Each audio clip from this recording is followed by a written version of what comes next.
உதயநிதி அவர்கள் பேசியிருக்காங்க. நீங்க டைம் எடுத்துக்கிற வரைக்கும் தமிழ்நாடு தாங்காது. நீங்க ஆட்சி பொறுப்பேற்று இந்த கொஞ்ச நாட்களுக்குள்ள நிறைய வன்முறை சம்பவங்கள் அரங்கேறி இருக்கு. அவர் எங்கே துபாயிலேருந்து திரும்பி வந்தாரா, எங்கேருந்து பார்த்துட்டு வர்றாரு. சேது தூக்கி உள்ள கருப்பு வண்ணம் பூச வேண்டும் என்று தான் பண்றாங்க. காரணம் மைனாரிட்டி அரசாங்கம். அதை எப்பவான கவுத்து விட்டணும்னு பாக்குறாங்க.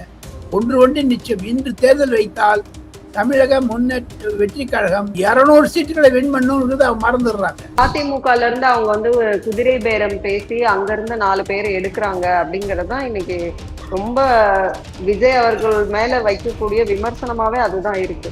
குதிரை பேரம் இல்லை. மு.க. ஸ்டாலின் செய்தது யானை பேரம். ஏமா மே 4ஆம் தேதி ரிசல்ட் வந்தா கூட மே 4, 5, 6 இந்த 3 நாள்ல 3 சீஃப் மினிஸ்டர் வந்துட்டாங்க தமிழ்நாட்டுக்கு. ஒன்னு விஜய், இன்னொன்று திருமாவளவன், இன்னொன்று திமுக, அதிமுக, எடப்பாடி பழனிசாமி. இதெல்லாம் குதிரை பேரம் இல்லையா? குதிரை பேரம் செய்ய ஆரம்பித்தது எதிர்கட்சிகள். ஆளுங்கட்சி ரீதியாக கவர்னரை பார்க்க முன்னாடி இவங்களாம் ஆரம்பிச்சிட்டாங்களே. பட்ஜெட் செஷன் வரப்போகுது தமிழ்நாடு அசம்பிளியில.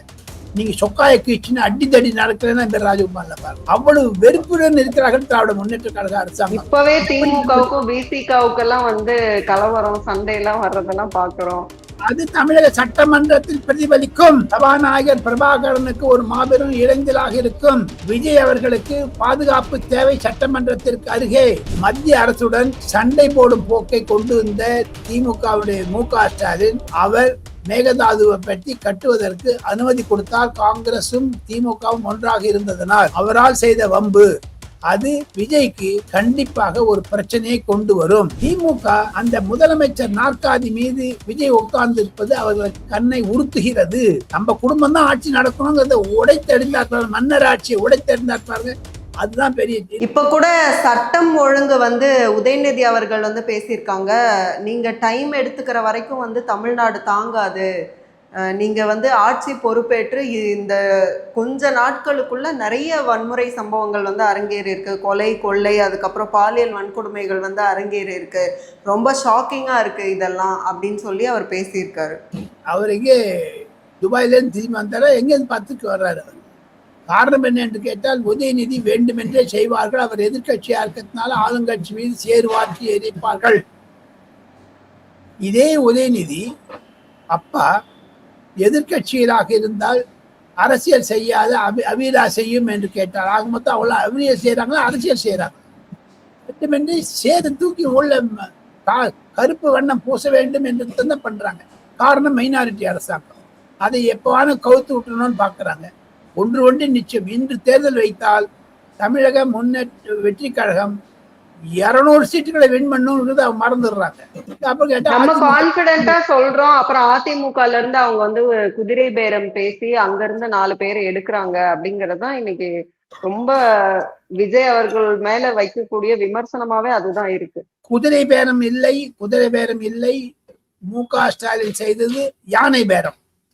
ஏமா இங்க இருக்கக்கூடிய கட்சி எல்லாமே திமுக இருந்த அணி கட்சி தான் இங்க இருக்குது. ஸ்டாலின் சொல்றாரு இந்த திமுக அரசாங்கத்தில் 2.0 ஆக மொத்தம் இவர் நினைச்சு வச்சாரா? கம்யூனிஸ்ட் கட்சியும் காங்கிரஸ் கட்சியும் விசிகாவையும் ஆக மொத்தம் அது யானை பேரமா? அது எதற்காக அனுப்பி வச்சேன் மாறு தட்டி கொள்ளுகிறார். தமிழகத்தில் 108 சீட் இருந்து மைனாரிட்டி அரசாங்கம் என்பது எல்லாருக்கும் தெரியுமே. பொதுமக்களுடைய தீர்ப்பு 2026 ஏப்ரல் மாதம் நடந்த தேர்தல் கணிப்பு என்ன என்று கேட்டால் அனைத்து 8 கோடி தமிழர்களும் திமுக அரசுக்கு எதிராக இருந்ததுனால்தான் வாக்களிச்சாங்க. யாருக்குமே மெஜாரிட்டி கொடுக்கல பொதுமக்கள். ஏன்? காரணம் என்ன என்று கேட்டால் திமுக செய்த அட்டூழியங்கள், அராஜகங்கள், பைசா பண்ணாங்க. எல்லாருமே ஊழல் செய்தார். அதை மோடியும் பேசியிருக்கிறார், விஜயும் பேசியிருக்கிறார், எடப்பாடி பழனிசாமி பேசியிருக்கிறார். நடுவில் சொல்றாங்க ஏப்ரல் 4ஆம் தேதி மே 4ஆம் தேதி ரிசல்ட் வந்தா கூட மே 4, 5, 6 இந்த 3 நாள்ல 3 சீஃப் மினிஸ்டர் வந்துட்டாங்க தமிழ்நாட்டுக்கு. ஒன்னு விஜய், இன்னொன்று திருமாவளவன், இன்னொன்று திமுக, அதிமுக, எடப்பாடி பழனிசாமி. இதெல்லாம் குதிரை பேரம் இல்லையா? குதிரை பேரம் செய்ய ஆரம்பித்தது எதிர்கட்சிகள்.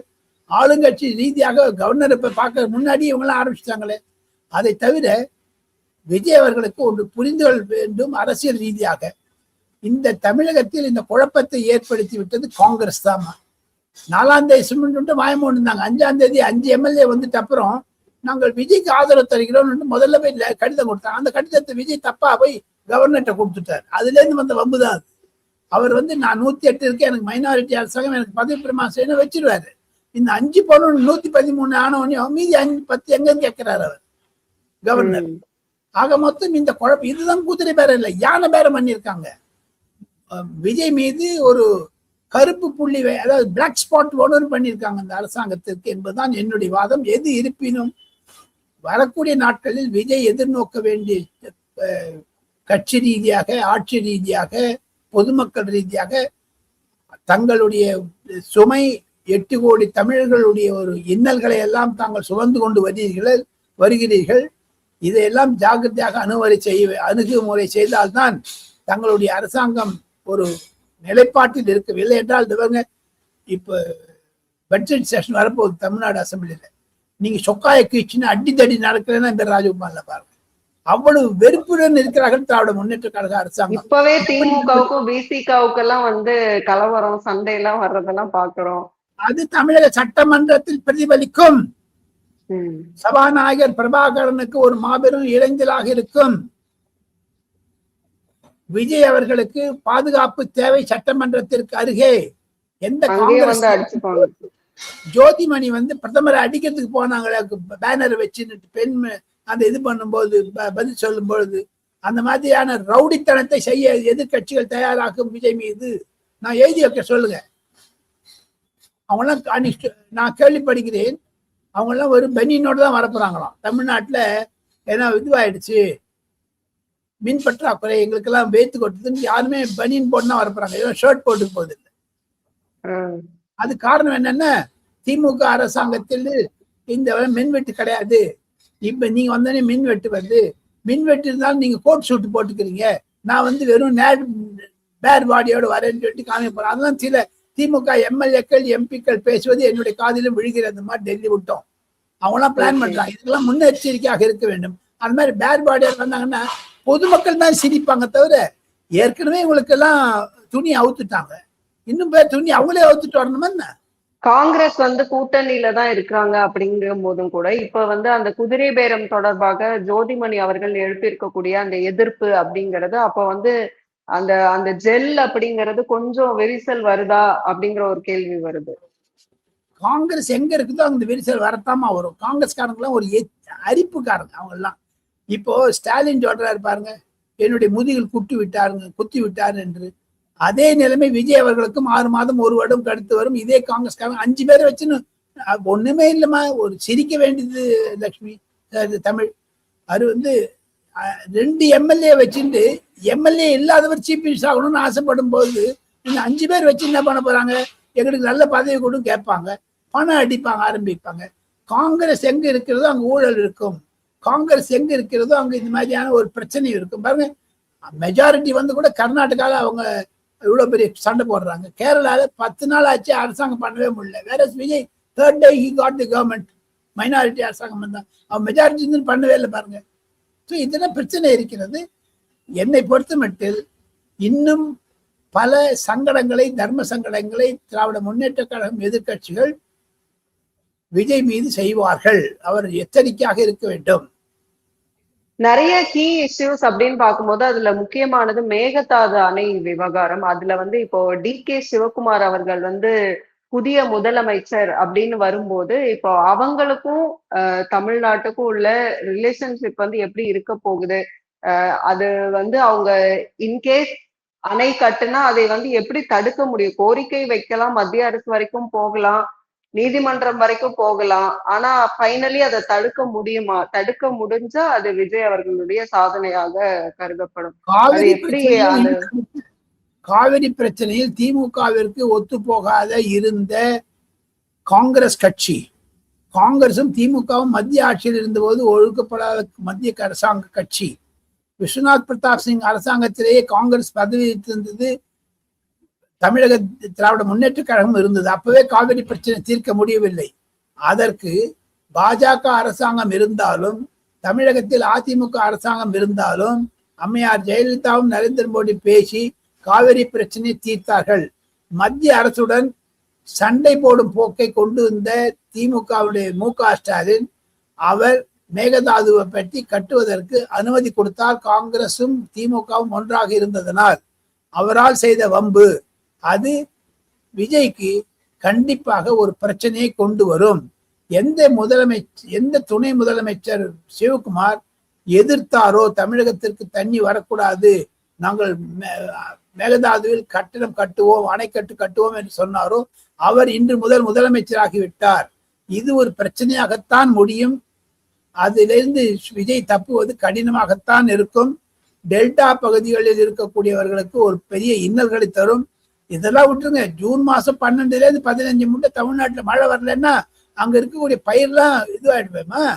அதுக்கு என்ன பண்ண போறாங்க? ஆக மொத்தம் இந்த கூட்டணி ஆட்சியை கவிழ்க்க வேண்டும் என்று காங்கிரஸ் உள்பட ஜோதிமணியுடைய அறிக்கையிலிருந்து தெரிகிறது.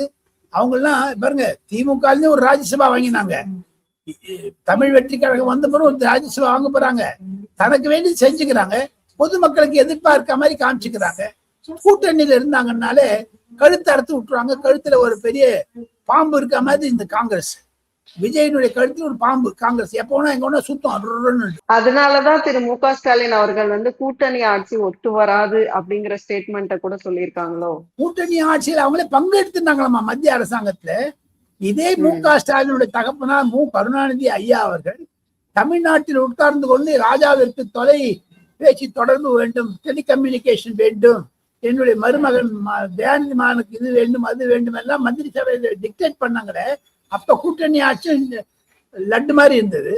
தமிழ்நாட்டுக்கு மத்தியில் கூட்டாட்சி, மாநிலத்தில் சுயாட்சின்னாங்களுக்கு இப்ப மாநிலத்தில் கூட்டாட்சி வந்துடுச்சு. அதைதான் திருமாவளவன் ஆதரிக்கிறேங்கிறாரு. இப்போ மு.க. ஸ்டாலினுக்கு எங்க வயதுல எப்படி எரியுதுங்க. இதெல்லாம் வச்சு பாத்தீங்கன்னா திமுக அந்த முதலமைச்சர் நாற்காலி மீது விஜய் உட்கார்ந்து இருப்பது அவர்களுக்கு கண்ணை உறுத்துகிறது. நம்ம குடும்பம் தான் ஆட்சி நடக்கணுங்கிறத உடைத்தெறிந்தார், மன்னர் ஆட்சியை உடைத்தெறிந்தார் பாருங்க. அதுதான் பெரிய எல்லாத்தோட. இன்னொன்னு சொல்றேன், தேர்தலும் போது காரசாரமாக பேசினார் விஜய். முதலமைச்சரான போது நிதானமானார். எந்த திமுகவை கொள்கை எதிரி பாஜக, அரசியல் எதிரி திமுக சொன்னவர் வீட்டுக்கே போய் மத்த நாள் காத்தால பார்த்தாரு. Because he was having a minority government. அதே மாதிரி கொள்கை எதிரி பாஜக, பாசிச பாஜக எல்லாம் சொன்னாரு, பிரைம் மினிஸ்டர் பார்த்தாரு. இதெல்லாம் ஒரு that shows magnanimity of mister Vijay. அதையெல்லாம் மனதில் கொடுத்து கொண்டுதான் பொதுமக்கள் பார்த்து கொண்டு இருக்கிறார்கள். இந்த மாதிரி மின்சார தடை, விவசாயிகள் போராட்டம், பெட்ரோல் பங்க் போராட்டம், லாரி போராட்டம், இதெல்லாம் கொஞ்சம் கொஞ்சமா வந்து 1 வருஷம் 2 வருஷத்தை கவுத்து விடணும்னு பாக்குறாங்க. அது நடக்காது என்பதுதான் என்னுடைய சாதாரணமான கருத்து. தமிழ் இப்ப ஃபீல்டு விசிட் அப்படின்னு பார்க்கும்போது தாவைக்கால நிறைய யங் மினிஸ்டர்ஸ் அப்படிங்கும்போது, இப்போ இன்னைக்கெல்லாம் வந்து திருச்செந்தூர்ல ஒரு கோவில்ல போயிட்டு அதாவது 4000 ரூபாய் வந்து சிறப்பு தரிசனத்துக்குலாம் வந்து லஞ்சம் கேட்டதா வந்து ஒரு நியூஸ். அது வந்து ஆன் ஸ்பாட்ல வந்து அதை வந்து அதிரடியாக அவர் வந்து நடவடிக்கை எடுக்கிறாருன்னு எல்லாருமே பாராட்டுறாங்க. அப்போ வந்து எக்ஸ்பீரியன்ஸ் அப்படின்னு சொல்லலாம். அதாவது எக்ஸ்பீரியன்ஸே இல்லாம வந்துட்டு அவங்க ஸ்டார்டிங்லேயே வந்து இந்த மாதிரி பண்றது அப்படிங்கிறது அது பாராட்டவும் படுது. ஒரு பக்கம் வந்து அதை ரீல்ஸ் எடுத்து போட்டுக்கிட்டே இருக்கிறாங்க, ரீல்ஸ் எடுக்கிறதுலயே கான்சென்ட்ரேட் பண்றாங்க அப்படிங்கிற விமர்சனமும் வருது. இது எப்படி பாக்குறீங்க? ஒன்று நிச்சயமா தங்களுடைய நேயர்கள் மூலமாக இந்த விவாதத்தை முதலமைச்சர் விஜய் அவர்கள் பார்ப்பார். அவருக்கும் ஒரு வேண்டுகோள், யங் மினிஸ்டர்ஸ் எல்லாம் நியூஸுக்காக, ரீல் பேஸ்டு நியூஸுக்காக அலையக்கூடாது. இனி வரக்கூடிய நாட்கள் மிக கடினமான நாட்கள். பொதுமக்கள் தங்களிடமிருந்து பல எதிர்பார்க்கிறார்கள். அதையெல்லாம் பரிபூர்ண ஒரு நிவர்த்தி செய்ய வேண்டும். ஆளுநர் உரை இருக்கிறது, அதில் பட்ஜெட் உரை இருக்கிறது. அதெல்லாம் நன்னா செஞ்சாதான் இவருக்கு ஒரு நற்பெயர் வரும். இல்லை என்றால் திமுக அரசும் அதிமுகவும் ஈவன் கம்யூனிஸ்ட் கட்சிகள் கூட விஜய் மீது புகார் சொல்ல ஆரம்பிப்பார்கள். அவர்கள் தான் சப்போர்ட் பண்றேன்னு சொன்னா கூட அவுட் சைட் சப்போர்ட். இன்னைக்கு அவங்க பிரஸ் கான்ஃபரன்ஸ் சொல்லியிருக்காங்க, நவம்பர் மாசம் கார்பரேஷன் எலெக்ஷன், மாநகராட்சி எலெக்ஷன், பஞ்சாயத்து எலெக்ஷன் வந்தா நாங்க திமுகவுடன் கூட்டணி வைப்பதை பற்றி யோசிப்போம். டபுள் ஸ்டாண்டர்ட் பாருங்க, கருத்தறுத்து விடுறாங்கப்பா கட்சி. அதுக்குதான் அவர் விஜய் அவர்கள் அதிமுக வந்து எத்தனை பேர் வராங்களோ 6 மாதத்திற்குள் கூட்டணி ஆட்சியை வந்து பலப்படுத்த வேண்டும், தனக்கு 120 130 சீட் வேண்டும் என்பதற்காகத்தான் சி.வி. சண்முகம் மற்றும் பலரை தன் பக்கம் இழுக்க பார்க்கிறார். அது குதிரை வேடம் என்று சொன்னாலும் எங்க இன்னைக்கு வெஸ்ட் பெங்கால்ல பாஜக 203 சீட் வச்சிருக்காங்க 292க்கு. அதை தவிர திரிணாமுல் காங்கிரஸ்ல இருந்து 30 எம்எல்ஏ வரைங்கிறாங்க பாஜகவுக்கு. அங்க குதிரை பேரம் இல்லையா? காங்கிரஸ் அதை வந்து மறைமுகமாக ஏன் சப்போர்ட் பண்றது? அங்க இருக்கக்கூடிய காங்கிரஸ் 5 எம்எல்ஏ 3 எம்எல்ஏ பிஜேபிக்கு போறாங்கிறாங்களே. மேற்கு வங்காளத்தில் நடந்த அது கழுத பேரம், தமிழ்நாட்டில் நடந்த குதிரை பேரமா? அது எங்க அவ்வளவுதான் விட்டுருங்க. என்டையர் அலையன்ஸ், டிஎம்கே அலையன்ஸ் எல்லாமே தமிழ் வெற்றி கழகத்தினுடைய அலை பார்ட்னர்ஸே ஆயிட்டாங்க. அப்ப ஸ்டாலின் வந்து அவர் தான் அனுப்பிச்சு வச்சாரா இவங்க விஜய் கிட்ட? அப்ப அது வந்து என்ன மாடு பேரமா இல்ல ஆடு பேரமா என்று சொல்லி அவங்களோட தயவுலதான் இப்ப வந்து ஆட்சியே நடந்துட்டு இருக்கு அப்படின்னு சொல்றாங்க. இப்ப அவங்களோட கூட்டணி கட்சிகள் வரலன்னா ஆட்சி எப்படி அமைக்க முடியும்? அந்த தயவெல்லாம் கொஞ்ச நாள்ல எடுத்துட்டு கண்டிப்பாக அவர் தன்னுடைய நிலைமை மாற்றிக்கொண்டு மெஜாரிட்டியை நிரூபிப்பார் என்பதுதான் என்னுடைய கருத்து. இப்ப இனி வரும் காலங்கள்ல விஜய் அவர்களுக்கு என்னென்ன சவால்கள் வந்து பிரச்சனைகள் ரீதியாக, அதாவது எதிர்கட்சிகளிடமிருந்து மட்டுமல்ல அரசியல் ரீதியாக மக்கள் பிரச்சனைகளை கையாள்றதுல எல்லாம் என்ன மாதிரியான சவால்கள் இருக்கும்? விஜய் அவர்கள் இனி வரக்கூடிய நாட்களில் எதிர்நோக்கக்கூடிய பிரச்சனைகள் 1, 2, 3, 4, 5 என்று அடுக்கி கொண்டு போகலாம். என்னை பொறுத்த மட்டில் தமிழக முதலமைச்சர் விஜய்க்கு மின்சார துண்டிப்பு, தண்ணீருடைய துண்டிப்பு, இனிமேல் வாட்டர் கிரைசிஸ் கொண்டு வருவாங்க பாருங்க. அப்புறம் பெட்ரோல் ஸ்ட்ரைக், எது வந்து பொதுமக்களிடையே எது அத்தியாவசிய பொருட்கள் எது இருக்கிறதோ அதையெல்லாம் தடை செய்தாலே அரசாங்கத்தின் மீது அவப்பெயர் வரும். 4-5 நாட்களுடன் நடக்கல, இங்க கொலை அங்க கொலை, இதெல்லாம் லிஸ்ட் போடுறாங்க. இதுக்கென்று தொலைக்காட்சிகள் இருக்கிறது, இதுக்கென்று பத்திரிகைகள் இருக்கிறது, இதுக்கென்று ஊடகங்கள் இருக்கிறது. இந்த மாதிரி பொருளாதார பிரச்சனையை தவிர, அரசியல் பிரச்சனையை தவிர கண்டிப்பாக பொதுமக்களுக்கு அத்தியாவசிய பொருட்கள் மீது பல பிரச்சனைகளை கொண்டு வருவார்கள். இப்ப லாரி ஸ்ட்ரைக் ஒன்று பண்ண போதுதான் நான் கேள்விப்பட்டேன். இந்த லாரி ஸ்ட்ரைக் வந்து அரிசியோ அல்லது வெங்காயமோ இல்ல காய்கறியோ வருவது கஷ்டமாகும். பொதுமக்கள் இன்னலுக்கு இடுவார்கள். இப்ப பாருங்க, இந்த water crisis, electricity crisis, sabzi, அந்த வெஜிடபிள் கிரைசிஸ் வந்ததுனாலே பொதுமக்களுக்கு ஒரு வெறுப்பு வரும். அந்த வெறுப்பை தான் சம்பாதிக்க ஆசைப்படுகிறார்கள். அது மூலமா வந்து தாங்கள் தான் வந்து பெஸ்ட் அப்படின்னு சொல்லிக்க விரும்புறாங்க.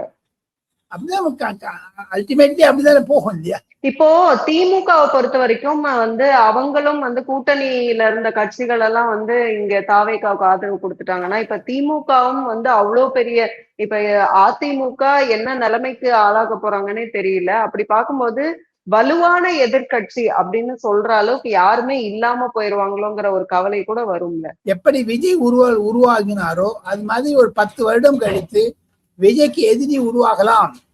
அது திராவிட முன்னேற்ற கழகமாக இருக்காது, உதயநிதியாக இருக்காது. விஜய் வந்து ஓப்பனா பப்ளிக்ல சொன்ன மாதிரியே திமுக தான் என்னுடைய அரசியல் எதிரின்னு சொன்ன பிறகு இனி அதிலிருந்து அவர் பின்வாங்க மாட்டார் என்பதுதான் என்னுடைய கருத்து. கண்டிப்பாக ஓரிரு வருடங்களில் விஜய்க்கு சாதகமான சூழ்நிலைகள் தான் வரும். எதிர்கட்சிகள் துண்டிக்கப்பட்டிருப்பதனால் திமுகவும் அதிமுகவில் இருக்கக்கூடிய அவல நிலை, 5-6 மந்திரிகளை கைது செய்தால், திமுகவில் பங்கேற்ற ஸ்டாலினுடைய அமைச்சரவையில் இருந்த மந்திரிகளை எல்லாம் கைது செய்ய விஜய் துடிக்கிறார். அதனுடைய பத்திரிகைகள் அதனுடைய பேப்பர்ஸ் எல்லாம் ப்ராசஸ் ஆக ஆரம்பிச்சிருச்சு. அதுல ஒண்ணு பண்ணாங்கன்னா கண்டிப்பாக இதற்கு ஒரு எதிர்வினை வரும். திமுகவும் அதிமுக போன்ற நிலவில் 2027 என்பது disintegration of MK. Stalin family என்று விஜய் தன்னுடைய ஆதரவாளர்களிடம் சொல்லி இருக்கிறார் என்றெல்லாம் நான் கேள்விப்படுகிறேன். அதை நடத்தி காண்பிப்பார் என்று சொல்லி அடுத்த வீடியோவில் சந்தித்து பல விஷயங்களை தர ஆசைப்படுகிறேன். நன்றி, நமஸ்காரம், வணக்கம். மிக்க நன்றி. உங்களுடைய நேரத்துக்கும் கருத்துக்களுக்கும் மீண்டும் இன்னொரு சந்தர்ப்பத்தில் பேசலாம். நன்றி.